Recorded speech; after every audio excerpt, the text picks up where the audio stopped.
नमस्कार जय जगन्नाथ सांग मैंने आ गोटे नुआ ब्लॉग को आपण मान को बहुत बहुत स्वागत।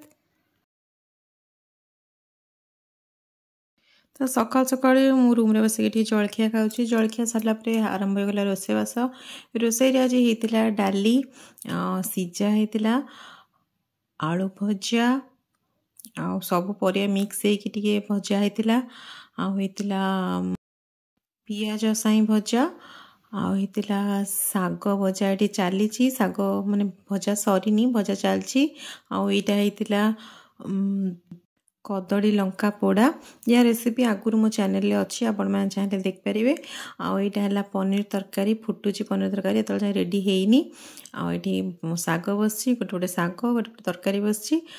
सालाड होती तो सालाड रे दही गोला होनी केवल पियाज टमाटो लंका काकुड़ी को कटा होकर रखाई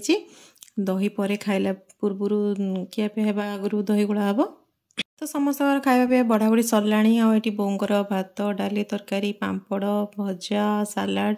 सब जिन बढ़ा सरची बो खाइबे तापर आमे खियापिया कलु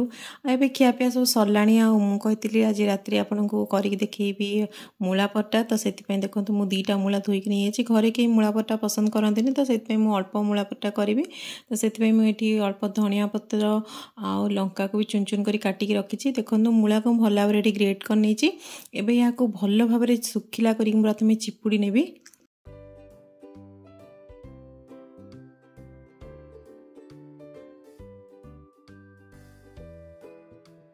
जिते भल भाव मूला को चिपुड़ा से भल भाव पानी गुड़िक सब बाहर जाव देखो मूला भल भाव सब चिपुड़ी सारे एबे से जो धनिया पत्र लंका रखी से भितर आम बाकी अलग किसी मसला ऐड करके सबको मिक्स कर नवा मसलार मुझे बहुत अल्प मसला नहीं स्वाद अनुसार आप सब नहीं पारे मुझे अल्प टिके गोलमरिच गुंड दूची अल्प टिके जीरा गुंड दूची अल्प टिके लंका गुंड आ स्वाद अनुसार लुण ऐड कर सबको भल भाव मिक्स कर नवा आपण पसंद अनुसार कि स्वाद अनुसार सब मसला को कम कि बेसी करें बहुत इजी स्टफिंग आम रेडी हो गला एबे आमे करवा चलतु परोटा नॉर्मल जो अटा चकटी की आम रुटी करछे से भाव में अटा प्रथम चकटी नहीं से अटा चकटा को रखी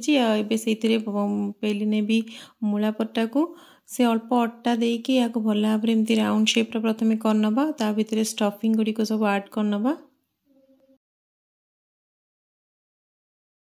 एबे यहाँ को हल्का हाथ भल भाव बेली नवा राउंड शेप करिकी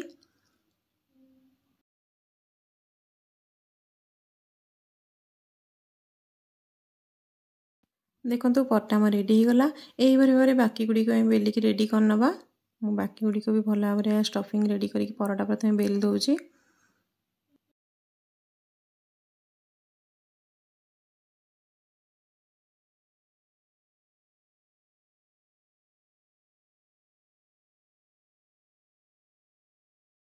एबे गोटे पर गोटे या अल्प तेल देकी भल भाव सेकी नबा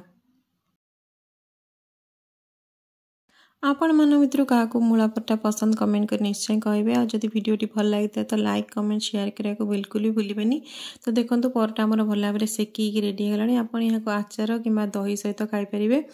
बहुत ही टेस्टी लगे परोटा खायापी